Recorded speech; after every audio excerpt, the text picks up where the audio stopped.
second row of this meeting, you know, with 200, and I need to try to be like mature and like try, why don't you slow down, speak with more inflection, you know, and like these people who are speaking are faculty, like it is your job to speak to people.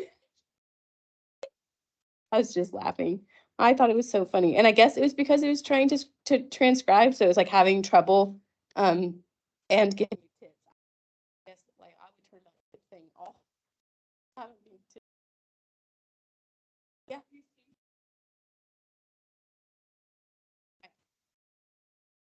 The notes thing, I've never seen that. I don't even know.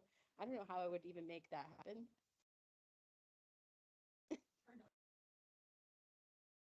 Right.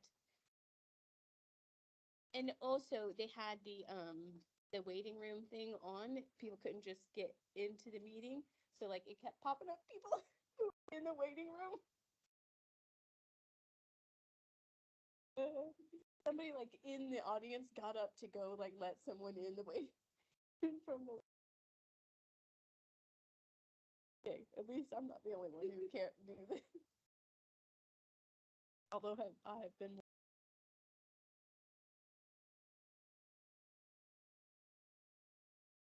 memorable. I don't know why this is not just trying.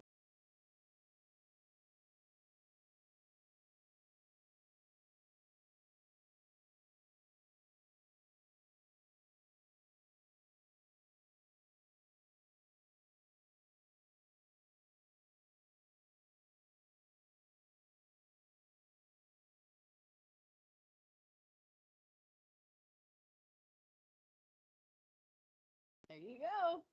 You heard the beep. Batteries. The batteries around. Good to go.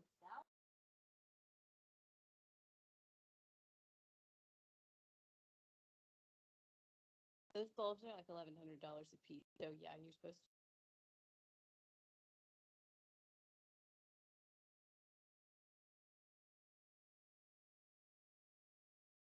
They were like really. That's what we.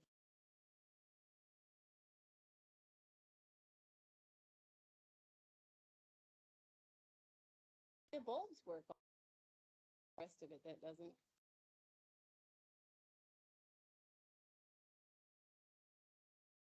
I think that's why I'll.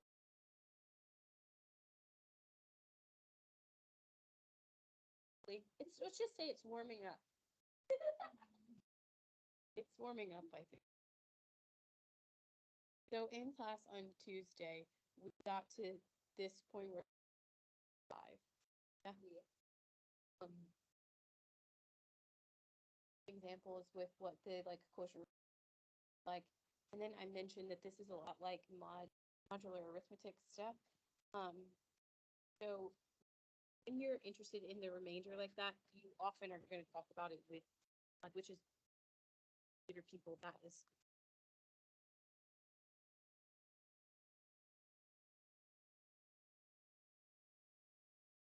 when you're doing this, because when you don't necessarily care what the quotient is,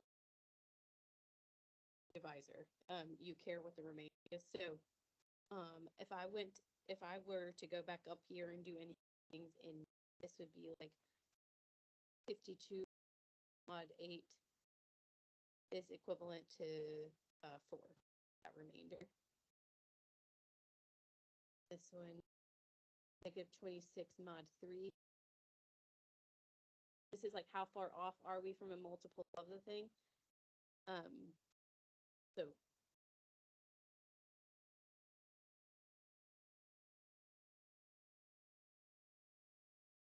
um 79 mod 5,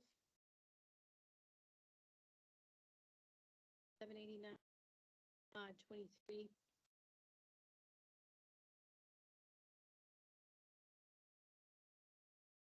If D divides N, then then um then you know that N equals D times K, but that also means that N mod D is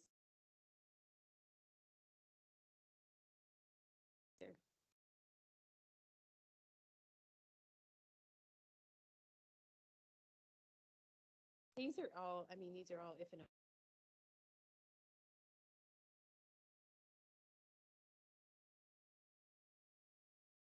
okay. Oh, so 789,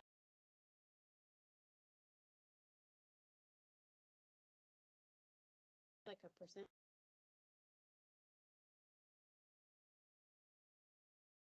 Seven yesterday. Okay. Your quotient here is 34.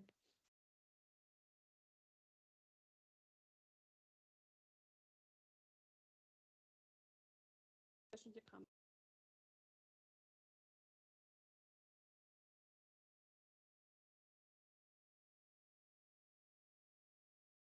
Divided by 1.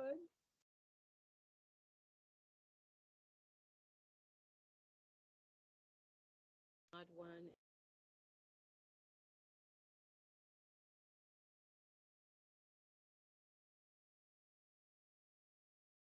Yeah, I think you can use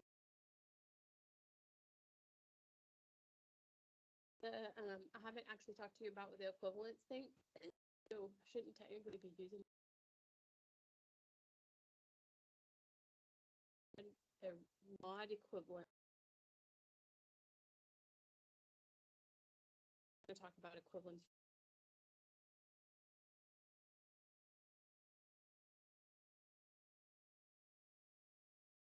-1 divided by 3. So -1 mod 3. You're asking how far off from a multiple of 3 are we to? And then you can think about that as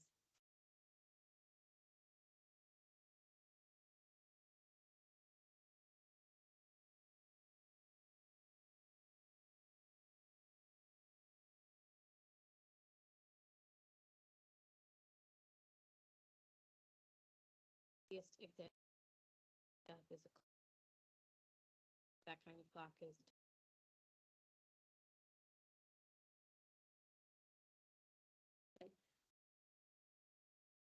last 20.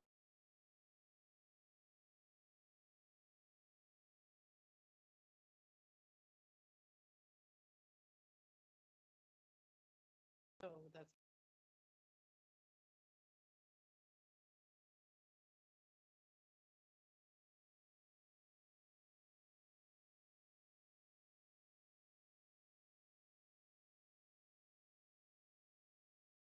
um so this is fun. I don't know if you've ever thought about this, but like, if your birthday is on Saturday this year,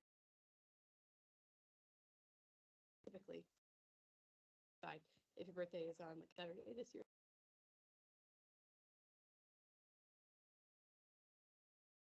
it's mod 7 arithmetic. The remainder mod 7 of 365. 1. And so each year it moves a day. Um 365 was one more.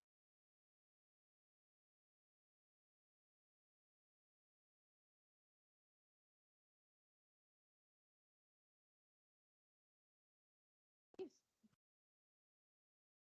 With the exception, because leap years throw that off, every 4 years, it moves 2 days.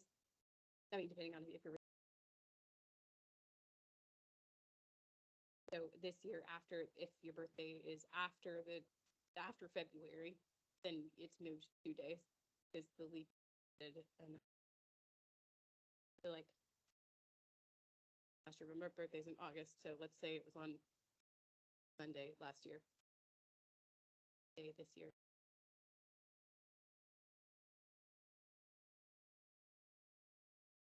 Are you buying it, Marina? Yep. My daughter was almost a leap year baby. She was born on the 26th of February. Oh, the leap year. Like, come on. She would have stayed. They made her. I think she probably would have been a leap year baby had it been up to her. Probably actually still be inside of me had it been up to her. So whatever. But yeah, she not make it. So leap day, I guess. So, but this year's leap year, and she turned Suppose today is Tuesday. What day of the week will it be 1 year from today? Well, today's Thursday. We don't do anything. So today's Thursday. Next year, if this weren't a leap year, next year, what day is today? The 8th? It'd be, but it'll actually be, oh, still Friday. No, it's Saturday.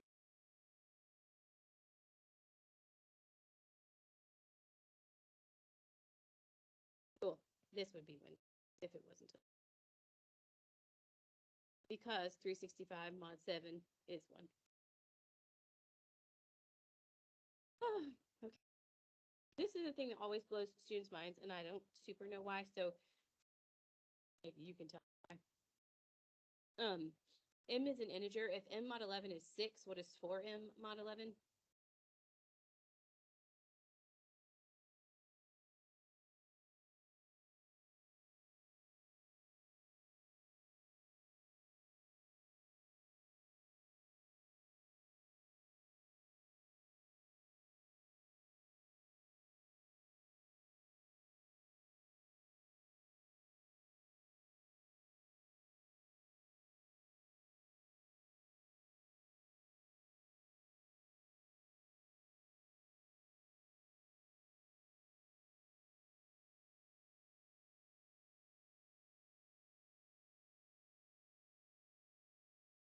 Mod 11, big, yeah.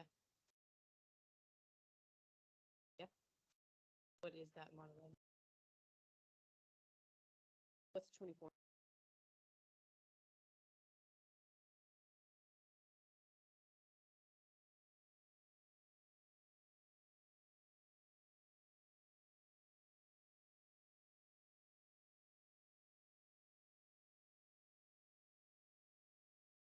Here's maybe the quotient.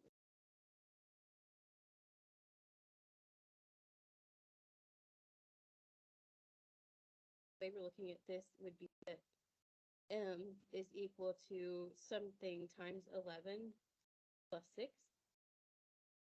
Yeah. This is what the quotient remainder theorem says.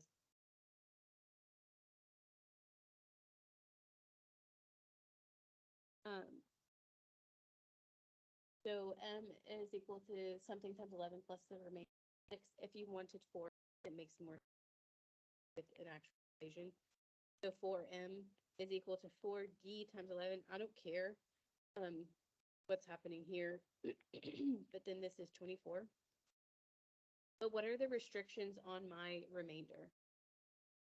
In this original like setup, right? What my remainder has to be 0 and 11. Yeah, strictly less than 11 could be 0. Well, this isn't that. So what I would do then is take this is 11 plus 11 plus 2, right? Yeah. So I basically would just like stack these in there.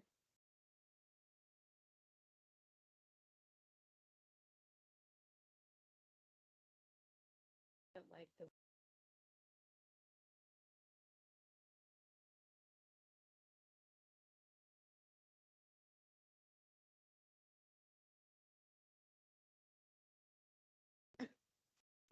because the thing that does matter is the remainder.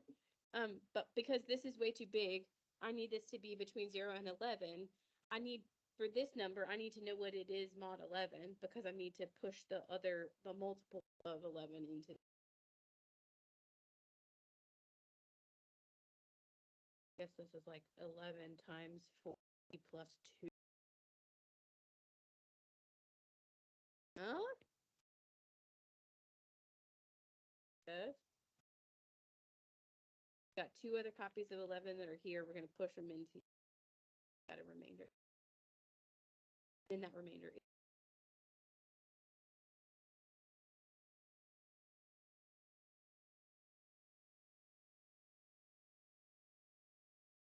other question. Daughter's week-long illness off on.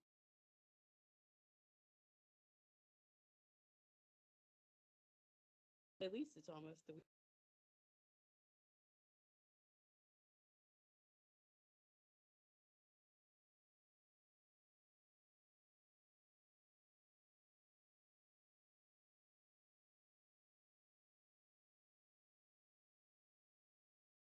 but this side is our, when you're looking at this, the problem is that this is too big, so you want to know the remainder now of this model.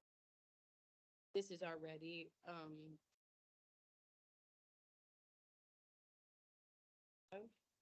is unknown.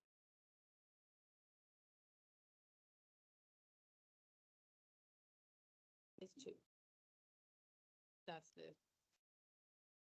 that would be the final.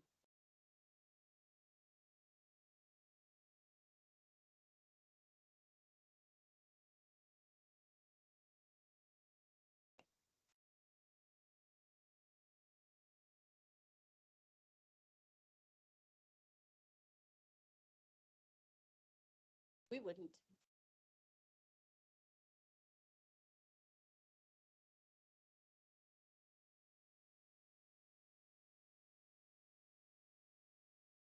And when you're dealing with mod, about anything.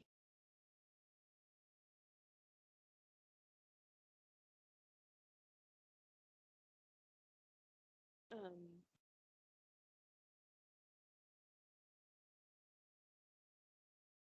we are going to use the quotient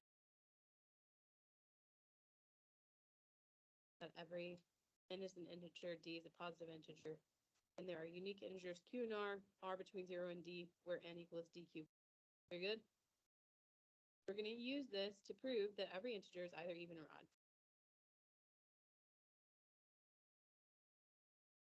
It's fun. So we're going to let n be an integer.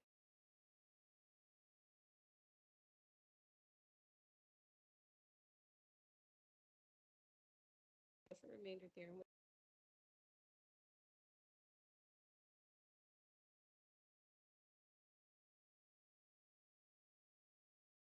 So this is for, remember, the quotient remainder theorem in its words says that n is an integer, d is a positive integer. I have chosen d in this case to be. We're tracking that? Yes.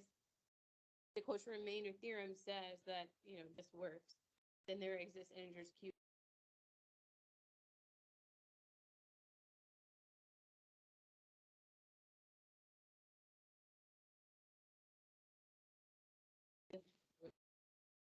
Quotient. Either I chose. Doesn't matter. Okay. So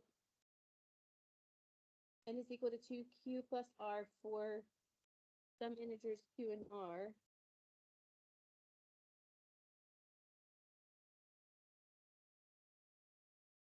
Where, what's true about r?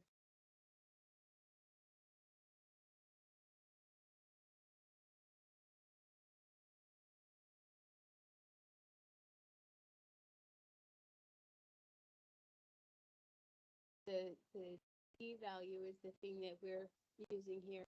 D is 2. So your remainder is either.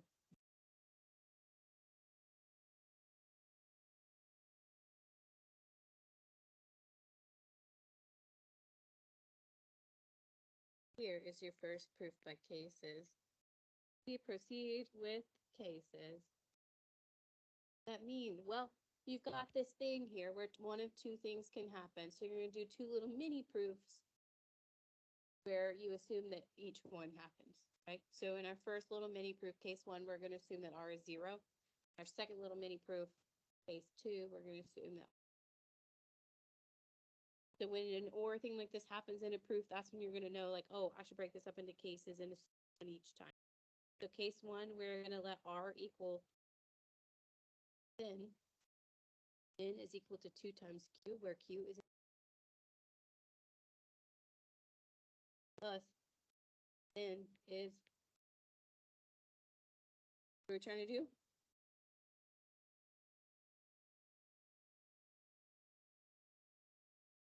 We're trying to prove that every integer is either even or odd. So if r is 0,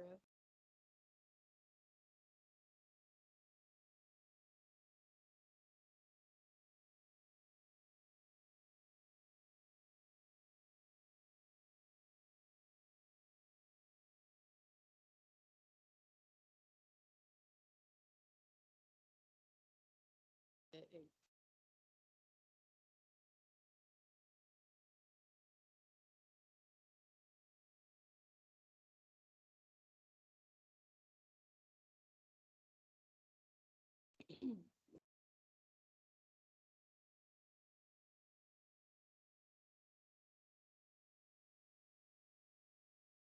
so n is equal to 2q 1, where q is an integer.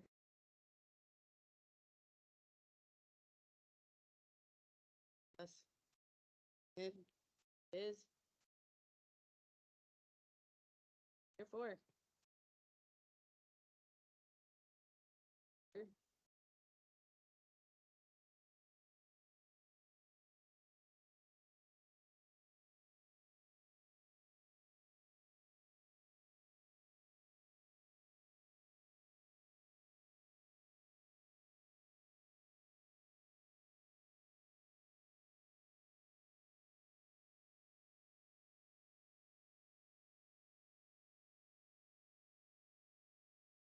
when you do a counter, I would, like, instead of writing proof, I would write counter example like here, but I would still put.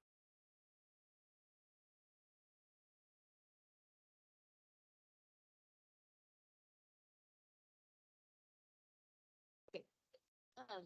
Do we have any questions about that? This is kind of weird, right? To think that no matter what d value you choose, you can get any integer with this setup. So n is equal to 3q plus r. You can get every integer doing that. Trippy, but that makes sense, right? Because that remainder can range between 0, 1, and 2, and everything else would like be a multiple, so it would go in to the like. And this is really like stuff just starting over. Is okay. So, I have any questions about that?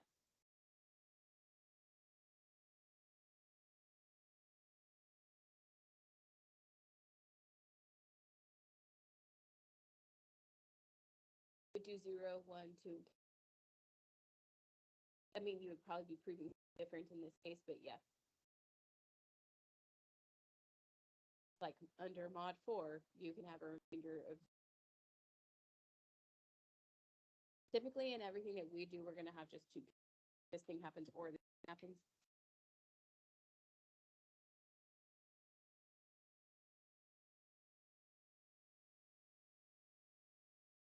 Yeah, that's why we did it. Yeah. Mm-hmm. The fact that this definition so closely looks that the quotient remainder theorem closely looks like the definitions. If we pick that either 0 definition. Now, if I gave this to you like on a homework problem, I wouldn't expect for you. Never give this to you on a test. I mean, I could now because we've done it together, but like I would never expect for you to come up with this like under a time constraint. Does that make sense? This is a pretty like cool thing using a pretty powerful theorem that is kind of hard to understand. I would not expect for you to do this on. I think now that we've done it together, and since you have it would be.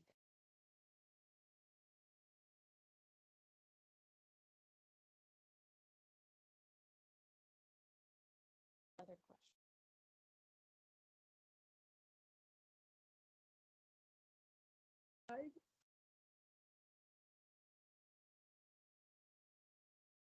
So what we just did is our first choices, but also it is the parity of an integer. They have different parity, meaning one sometimes like parity. So we just did a proof by cases, but let's do another one. Prove that given any two consecutive integers, one is even and the other is odd.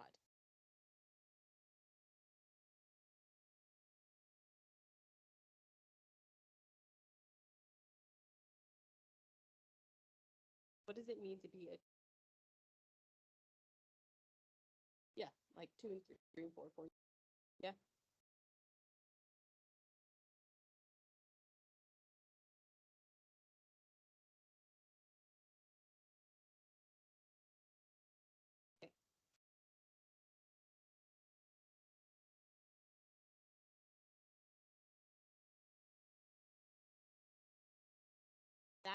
you would then prove that an even integer and its next and the next integer have different parity. But if your first one's odd, you haven't done it. Does that make sense? If I'm talking about 3, what you just said doesn't work.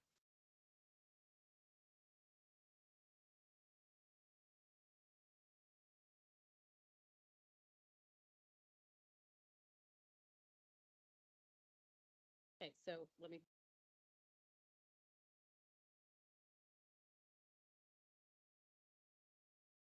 If these are consecutive integers, what do I know about b? Yeah, we're going to call it a plus 1.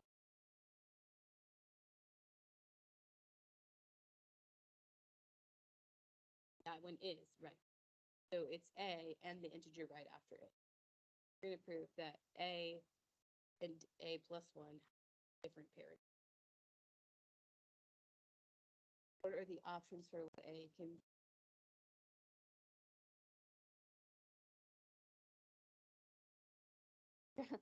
What did we just? That every integer. Yeah. So those are our cases. That a is even. That a is odd. Fun, right? So our two options for a itself are that a is even or a is odd. And if a is even, odd, right? And if a is odd, adding 1 to it. Even, yeah. So don't do that. Okay, so a and b are integers. A is a and b is a plus 1. Our case 1 would be that a is even. So what does that mean? A equals 2k for some k and b, right? What does that mean about b? Shouldn't, because it's the consecutive integer, right? So it's the same. B is still a plus 1. You should, yeah.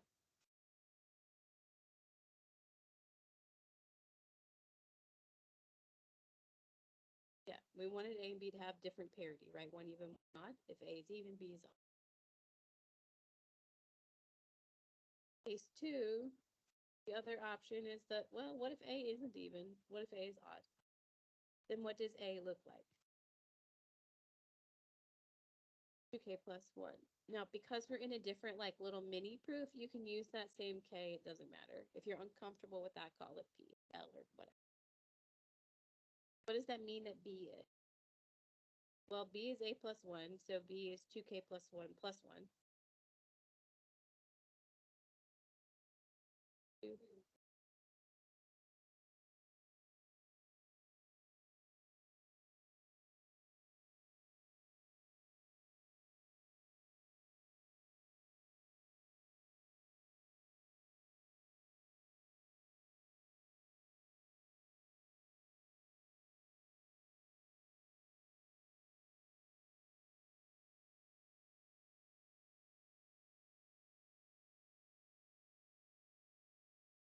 Okay, so we're going to let A and B.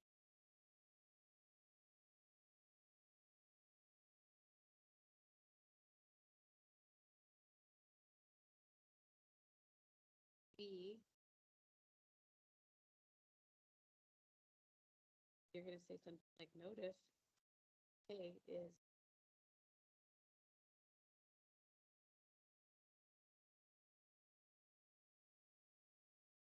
C, proceed with cases. 1, A, and A is equal to 2k for some other k.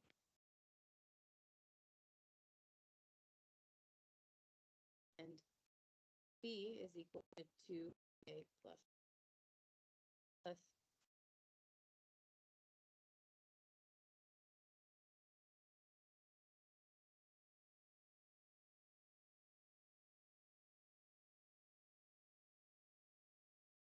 Case 2, we're going to let A be odd.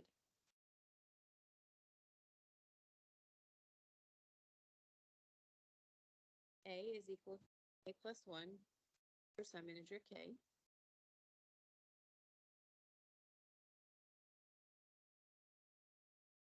Plus A plus 1.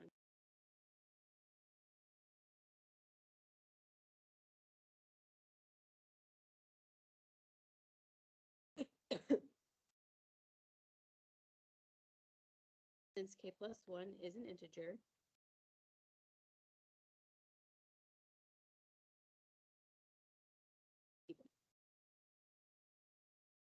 or consecutive integer,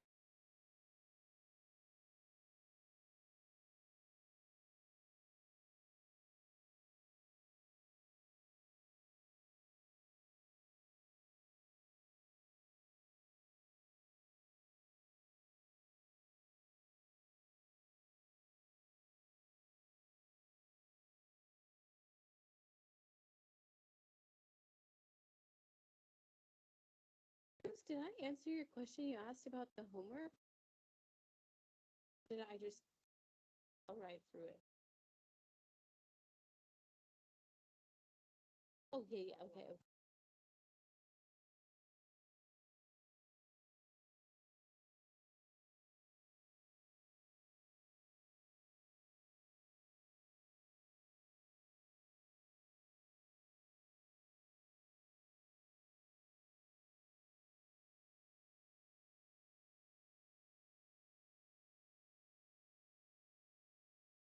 Yeah. What are you doing? Why? Why is it so slow? Why are you not done? Everybody else is done. Y'all are also, oh, they're not.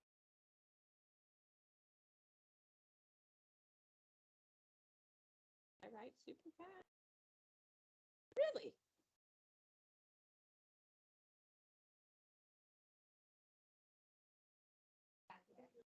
I am narrating it, but if y'all are looking up, and yeah, I would take.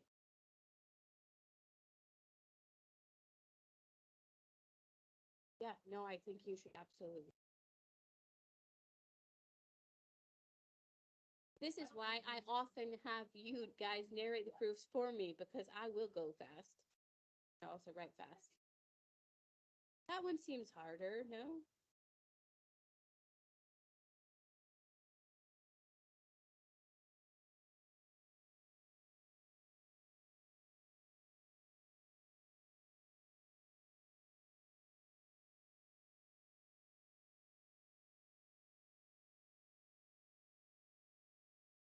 Well, I mean, that's basically what the quotient says, right? Because that remainder is either 0 or 1, either you're on or the next.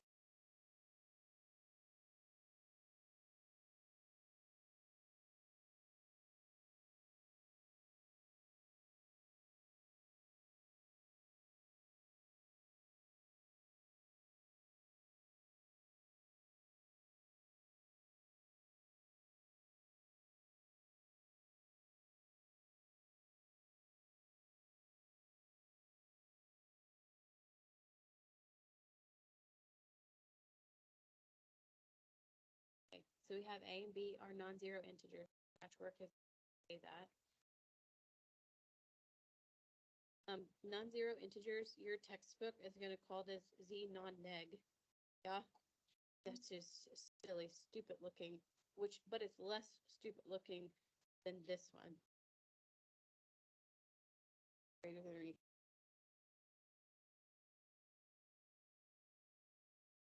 Z non-neg does include 0. If it was positive integers, we will call that Z plus. Y'all with me? So, Z non-neg. Okay, so A and B are in Z non-neg, which you would never write inside of a formal proof.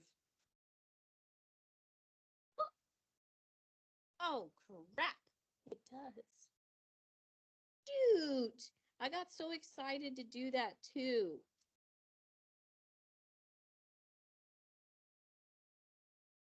Fine with me, yes. They are the non-zero ones because they're in the front sides thing. I've actually, I can blame it on not.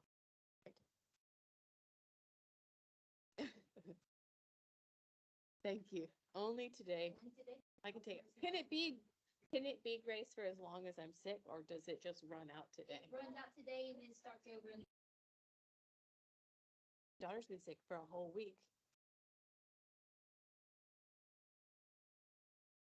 Yeah, but I am strong.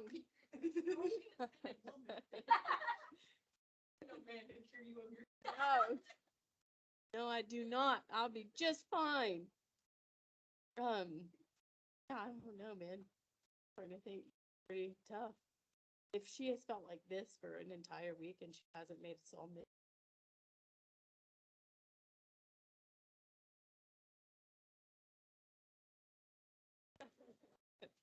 Those grades are up to you, not me.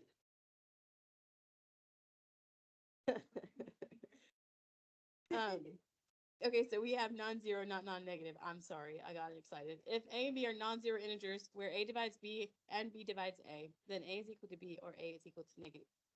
So what do we get to assume now, except that A and B are not zero, and they are also integers? 8. No, Ruth, you were right first time. Why'd you back off on that?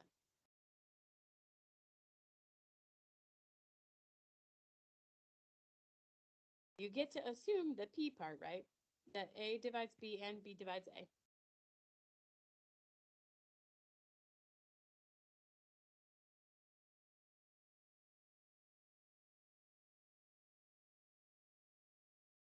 Good, yeah. Which is a weird order to give it to me in, Charlotte. But yes. A is equal to BL over here. And B is equal to AK over here. Be confused. So L and K are integers. This is the definition of divide. So if A divides B, then B is some multiple of A. So B is equal to A times K. If B divides A, then A is equal to B times some integer. Okay, so we're trying to get to a place where we have that A equals B or A equals negative B. I defined both K and L. Integers, yeah. My Z does desired, I think. It's really hard to do. Let me show y'all something. Anytime you feel like judging me, my handwriting, I just want you to know that I don't write like this. Okay? Or like this.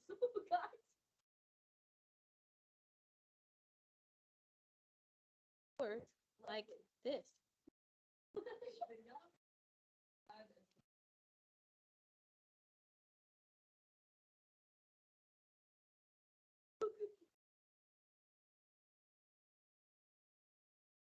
These are emphasis. These are emphasizing whatever he was writing.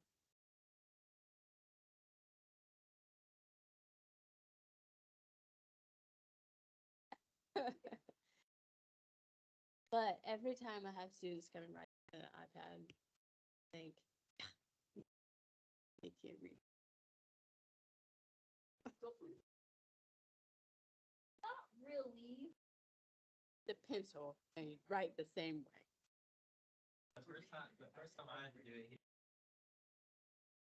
it, The student today that with the like this Apple Pencil ones too, but like double tap and it changes from eraser to like pencil. Student today he started writing and it wasn't doing it. And I was standing back there, I was like, double tap the pencil, double tap. And he was like, I was like, no, the pencil. And he was like, I was like, no, just one time, just double tap one time and then write. It was a whole thing. He did get the hang of it eventually, but he did do a lot of emphasize. It does make me giggle to watch students fight like this. Okay, so we have this that b equals a times k and a equals b times l and k are integers. We're trying to show that a equals b or a equals negative b. We can see that because that conclusion is two different things. It's probably going to be a proof by cases where one case leads to one and the other case leads to the other. Yeah. Okay. So we can't see right now how we would split this up into cases. It's not obvious. But what would you do if you were trying to?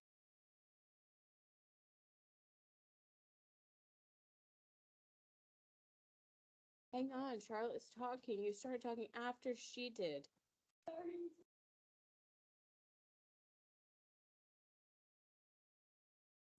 It's coming.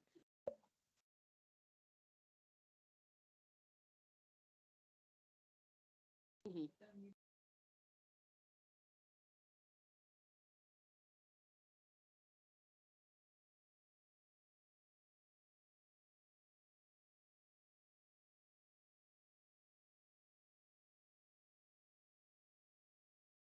So close, close. The idea, you don't even have to do that. But the thing comes from this right here is where our cases are going to come. How, if A equals A times KL, what has to be true about KL? It's 1. It has to be 1. Right? A equals itself only, right? So this thing has to be 1. So what could make that happen?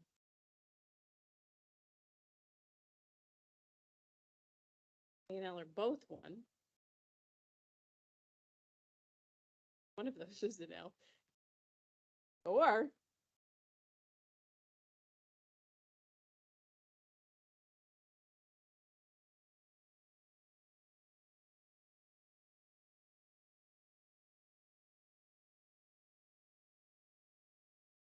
yep. Yeah. But you see, like, we know if we didn't know that we were going to have to do cases, like, we wouldn't have been looking for it, right? But, like, it's in this section, so obviously we're going to do proof by cases. But, like, if you just saw this somewhere and you're writing a proof, you would write, and get to this point, and be like, oh, there are 2 options here. I have to do cases. The options happen here. If A times A is A times thing, only if that thing is 1. A thing can only if they're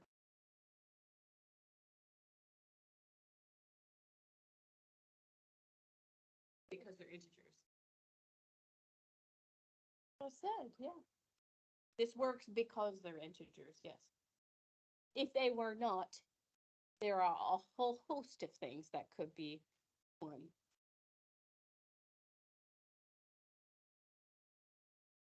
Yep. Infinitely many reciprocals you can find in rational numbers. Okay. So I'm not going to write any more in my scratch work. I'm just ready to write a proof if y'all are. I just am ready, period. I won't pretend I'm waiting on you.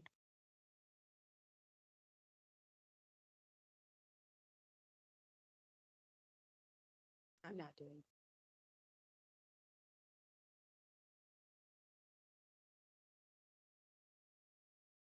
You haven't said anything today. Are you serious, Whitney? You have answered almost every question. Kaylee, has she said stuff today? I think so. You haven't done a proof. That's right. You can do this one. I'll allow it. Proceed.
A times L equals.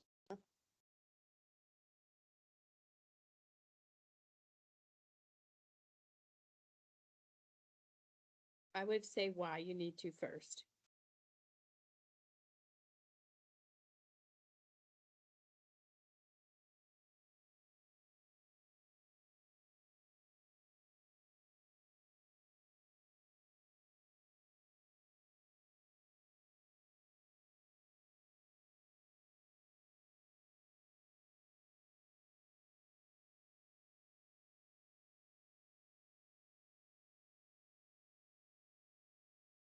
I like that.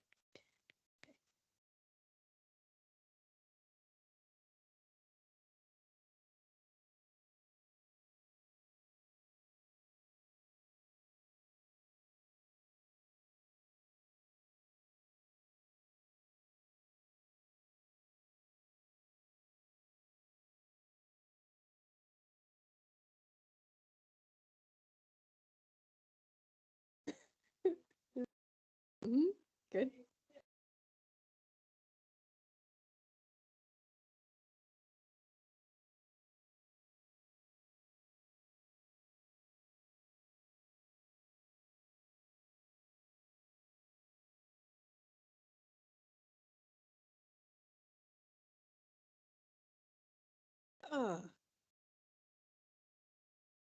Let's sum it up.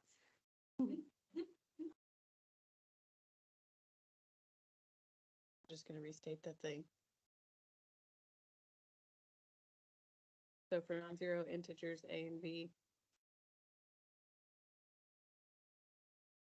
a divides b and b divides a. A equals a equals.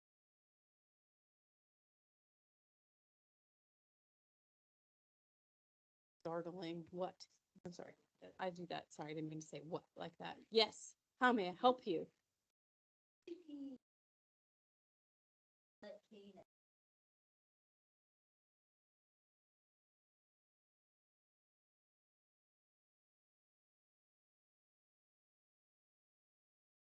You could even do this.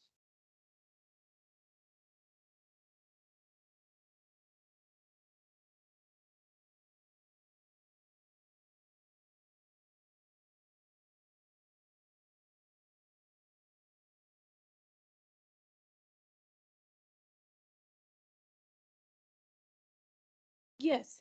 So I wasn't plugging it into both places. I was just plugging it into this one.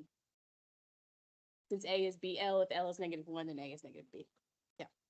You're right. If I was plugging it into the product part, I would be screwed. And then, yeah, that's not helpful. Right.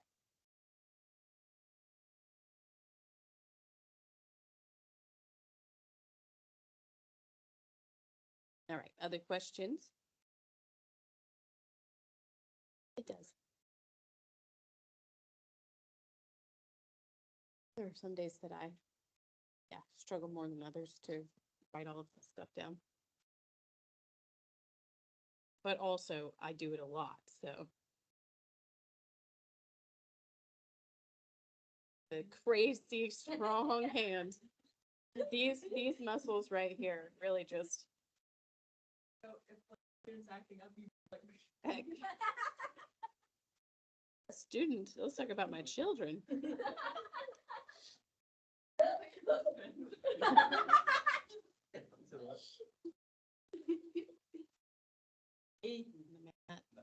So I'm not so messy. No, no messing with me. My battle's mine. Right. Make sure my hands are occupied elsewhere. Just my right hand. My left hand is useless. Felt that. Yeah. Okay, so proof methods that we know so far. You're like, what? We know proof methods? Yes, you do. A direct proof where you assume the P part and show the Q part. That's a direct proof. If A and B are even, then their sum is even, right? That's the direct proof. You also know how to do a proof by counter example, right? Yes? Oh, to disprove a thing. Yes? Okay. You also now know proof by cases. That's proof methods that you know. We are adding two more today. These are, well, probably only one. These are indirect arguments. So you don't assume the P part and show the Q part, you do something different. So the contrapositive, proof by contrapositive is a great proof method. Now, why would this be a valid proof method? Why in the world are you raising your hand? At what point in any of this have I made you raise your hand? I lost my pencil, I found it. We're good. It's in my pocket for safekeeping. Go ahead, Ruth. It's equivalent to the condition. Yeah, so our conditional, which is what we do when we're doing a direct proof, is P implies Q. That is equivalent to not Q implies not P. That's the contrapositive. Sometimes it is easier to assume stuff doesn't work, and like flip the order around. I'll give you some examples of when that's true in a moment. But for the contrapositive, we're going to assume that Q is false and show that P is also false.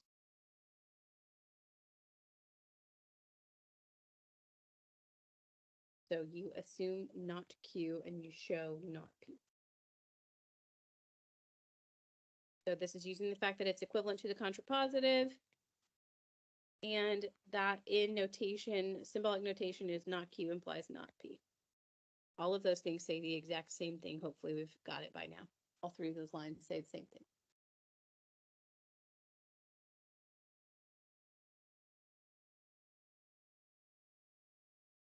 Sometimes. In particular, an example like this one, if n is an integer and n squared is even, then n is even. If I tried to prove this directly, what do I assume? That n squared is even. How am I gonna, I'm trying to show that n is even. You know how to take square roots? Here, down. So what's gonna be easier to assume that n is not even? So, they're not. Those are equivalent, right? So it's gonna be a lot easier to show that the other way. Does that make sense? Okay, let's try again. To prove this directly, you would assume the P part, show the Q part. The P part here is that n squared is even. If I have n squared is even, y'all don't write this down, n squared is even, this is what I get to assume, then n squared equals 2k for some integer k. I'm trying to show that n is equal to 2 times an integer.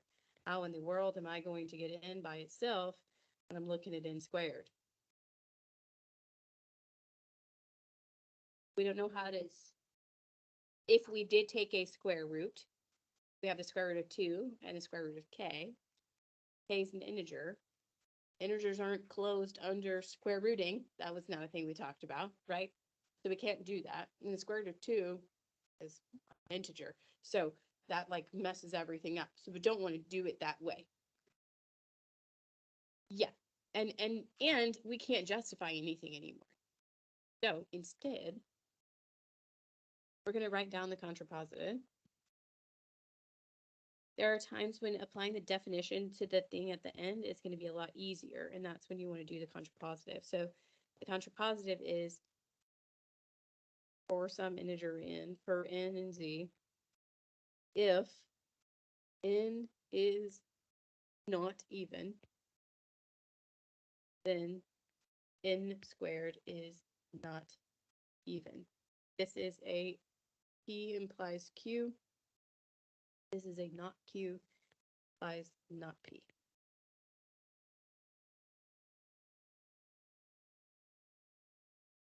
Okay, somebody else talk me through this scrap.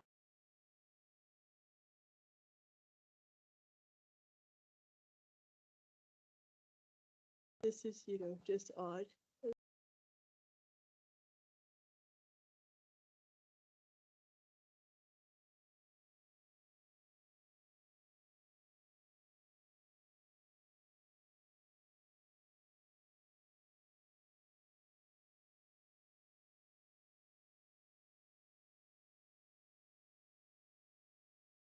Yep, we want to show that n squared is odd, right? So 2 times an integer plus 1.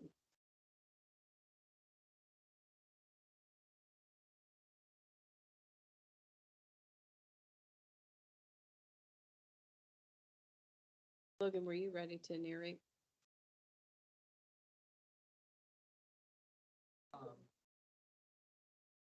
Yes, and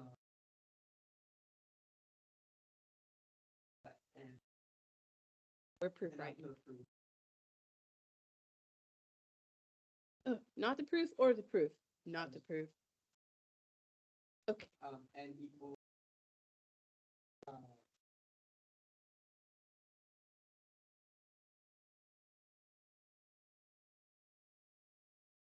Yep. N squared is 2k plus 1 squared, right? And then actually do that? Yeah.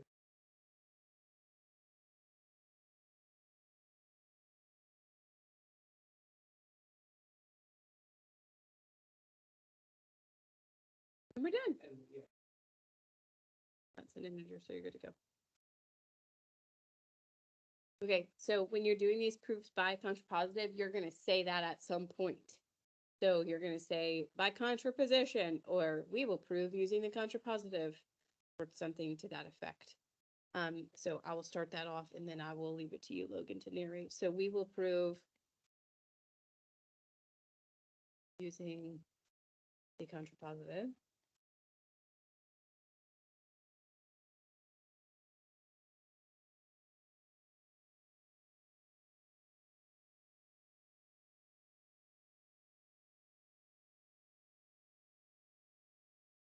And you know, Uh-huh. definition of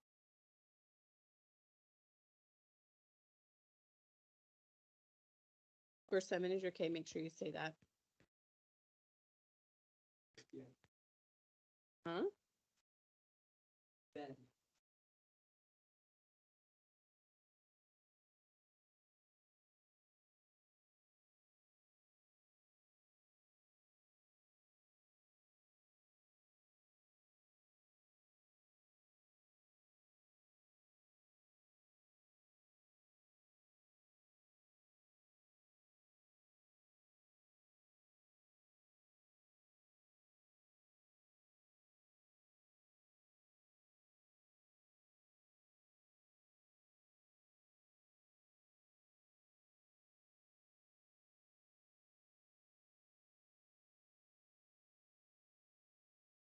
And you're gonna say something like what you're supposed to actually be showing. So by contraposition, if n squared is even, then n is even.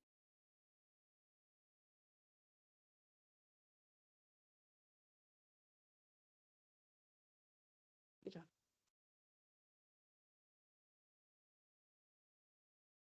Sorry, was I moving it during your picture? Okay.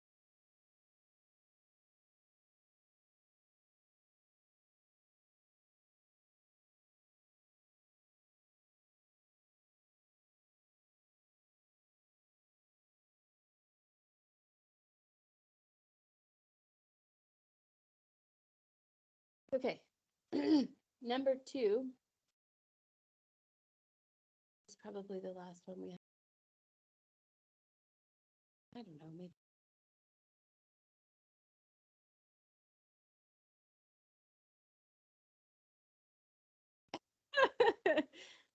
I'm really feeling it today. Oh, oh. There. Okay. The claim here is that if n is an integer, if n cubed plus 5 is odd, then n even. That's kind of trippy. Not if you do it backwards, right? If we did this as a direct proof, we would assume that n cubed plus 5 equals 2k plus 1. I got to somehow isolate n, which would require a cubed root, which is also not a thing that we can do. So we're going to assume, we're going to do the contrapositive. So what is the contrapositive, one might say? One might ask you.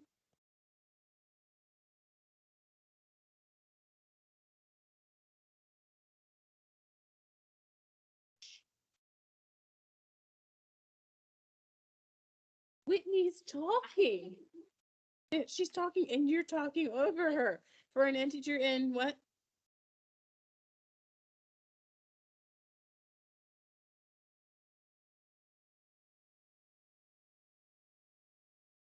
Now, this is gross, but whatever.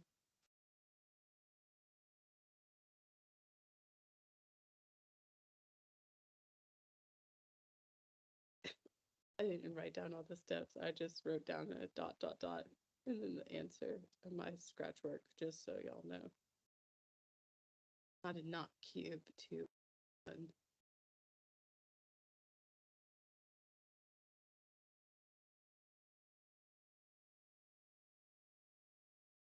Okay, that sounds good. Okay. Are you going to narrate this for me? You're not! Fine. Who will?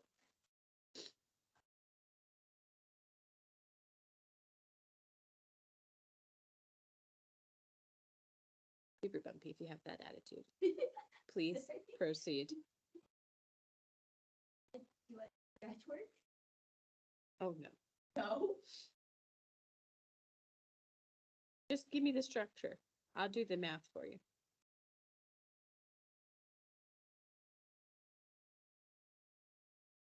We will prove.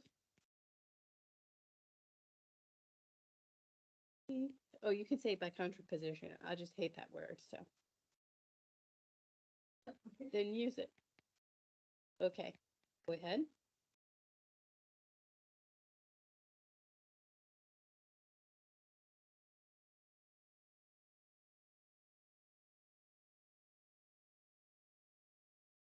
Okay.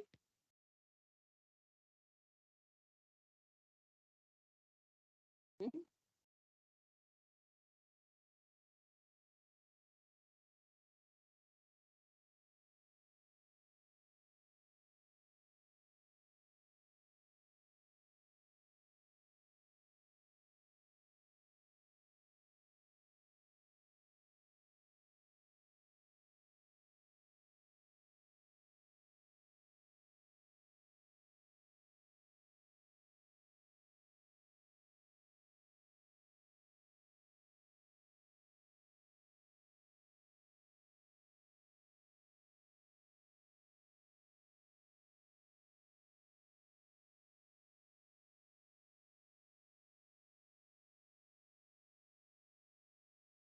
It makes sense, right, y'all? The everything will have a factor of 2 in it, except for the 1 and the 5. Yeah. But this +1, when you cube all of that stuff, that +1's just going, and it's just going to be hanging out by itself at the end. It's going to be +1 times +1 times +1, right? So you're going to have a 1 plus 5 at the end, which is going to be a +6, which you're going to write as 2 times the 3, and all of this stuff you just have to trust me about. Or do it later. Don't trust me at all and do it later. Okay, keep going, Ruth.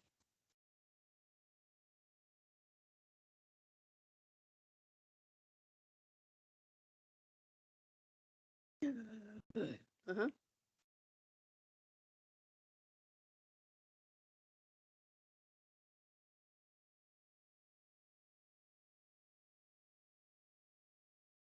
What's the rest of that sentence going to be?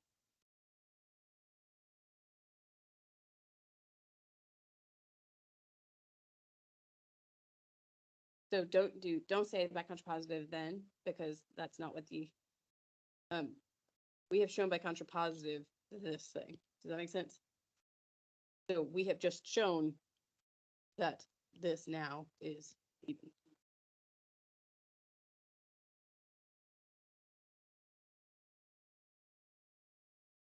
But by contraposition, you could say the other thing, right?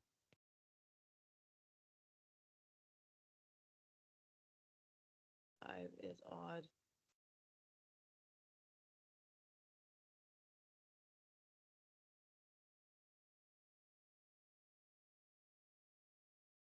Sometimes like doing both the putting the contrapositive thing on both ends of that is it can be excessive. But I think especially because you're learning how to write proofs, reminding yourself of what you're actually doing at the end is a real good idea. So setting it up well for yourself and then reminding yourself at the end. You could skip over that first part, just like let n be an odd n, let n be an odd integer, and then say at the end by contraposition or using a contrapositive, we know now that. Does that make sense? Like you could get rid of this statement, but I think it's a good idea to help yourself to put this on both ends. Remember what you're actually doing.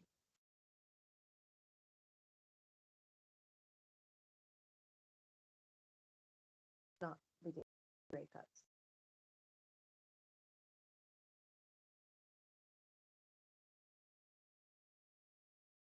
Yeah.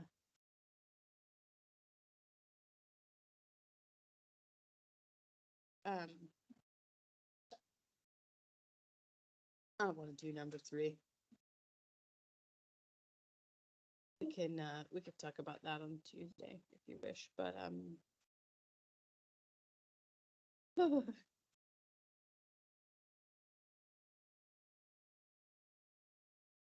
for all real numbers x, if x is irrational, then 1 over x is irrational. Hey guys, do you know anything about what it means to be irrational? Do you have a definition for that? I mean, it's not rational. But you have a definition for rational, right? Yeah. Which would be the negation of each of those pieces. Right? Right? So that's your clue here that you should probably use contrapositive because you can actually prove stuff about things being rational. So what is the contrapositive here?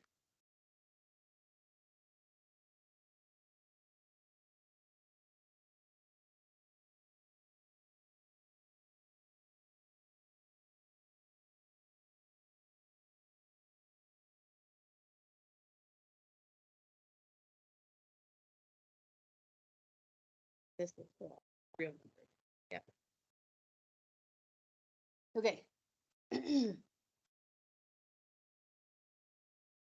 like we can write. Yeah. Can we do some scratch? I'll do some scratch. 1 over x is rational. What does that mean?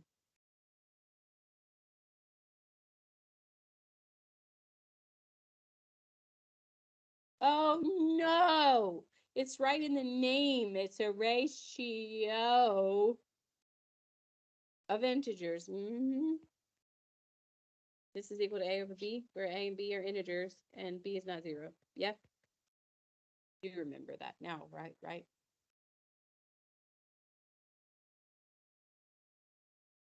Now, what am I actually trying to show?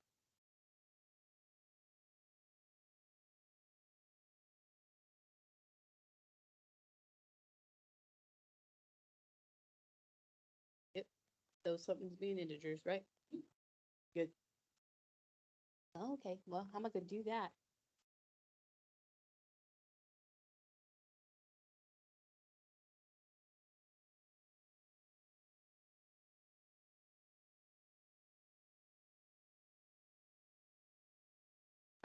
Why are you saying that like that? It's right. Can you be more confident about it? X is equal to b over a. Now, why can we do that?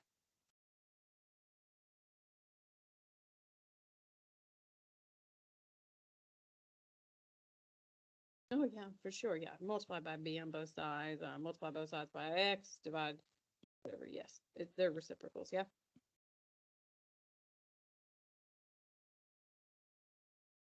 Problem is, can I actually divide by a? Could it be?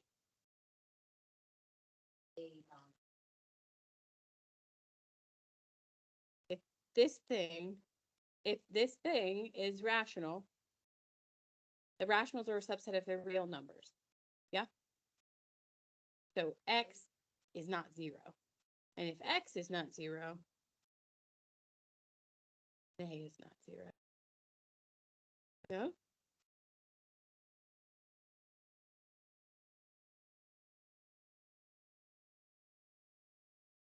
That's what I just did say.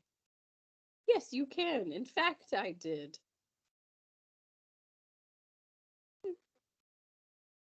looks like time's up. B can't be. That's the definition, yeah. But because this is rational, it's also real, and the only like 1 over a thing can't ever be 0. If this side was 0, that's the only way that A could be 0. Y'all tracking what I'm saying? And this side can't be 0 because 1 over x is rational. And 1 over a number is rational as long as that bottom number is not 0. Because it's rational and 1 over. Yep. We're going to talk about that on Tuesday. Y'all have a great rest of your day and weekend, and I'll see you on Tuesday. Don't forget, Charlotte, listen to me. Web assigned homework is due tonight, and there is some due on Tuesday. I'm just gonna do all the. Just to be safe. Don't do that. Your written homework number 5. Homework number 5 is due on Tuesday. Do you want my homework? No, not till Tuesday, I'm not ready to leave. because I'll lose it. I'll lose it. You just throw it in.